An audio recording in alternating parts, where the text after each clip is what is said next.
मंत्रालयासमोर काँग्रेसचं आंदोलन, भाजप विरोधात काँग्रेस आक्रमक, पोलिसांकडून कार्यकर्त्यांची धरपकड.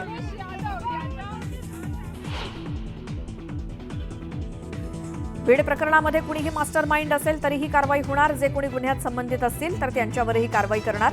कुणालाही सोडणार नाही, मुख्यमंत्री देवेंद्र फडणवीसांचं आश्वासन.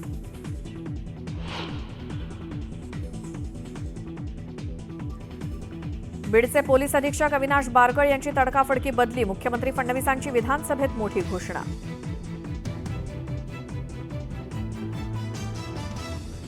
परभणीमध्ये अतिरिक्त बळाचा वापर केल्यानं पोलीस निरीक्षक अशोक घोरबांवर निलंबनाची कारवाई, मुख्यमंत्र्यांची माहिती तर सखोल चौकशी करण्यात येणार असल्याचं केलं स्पष्ट.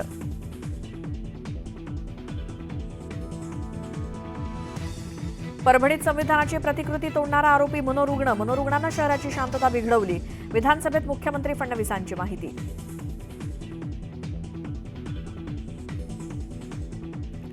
बीड प्रकरण धनंजय मुंडेंना भोवण्याची शक्यता, खातेवाटपाआधीच धनंजय मुंडे विरोधकांच्या निशाण्यावर, भाजप केंद्रीय नेतृत्वाचीही नाराजी असल्याची सूत्रांची माहिती.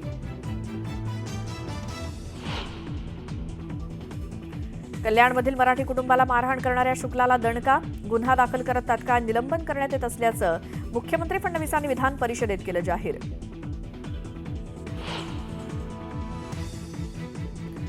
कल्याणमध्ये मराठी भाषिकाला झालेली मारहाणची संतापजनक, मराठी माणसाला दाबलं तर महाराष्ट्रद्रोहाचा गुन्हा दाखल करा, आदित्य ठाकरेंची मागणी.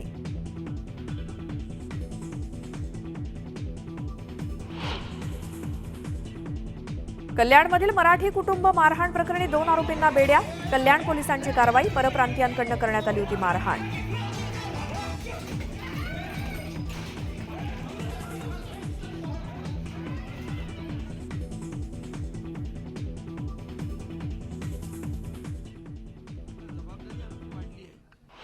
आम्ही ज्या आमच्या लाडक्या बहिणी, लाडके भाऊ, लाडके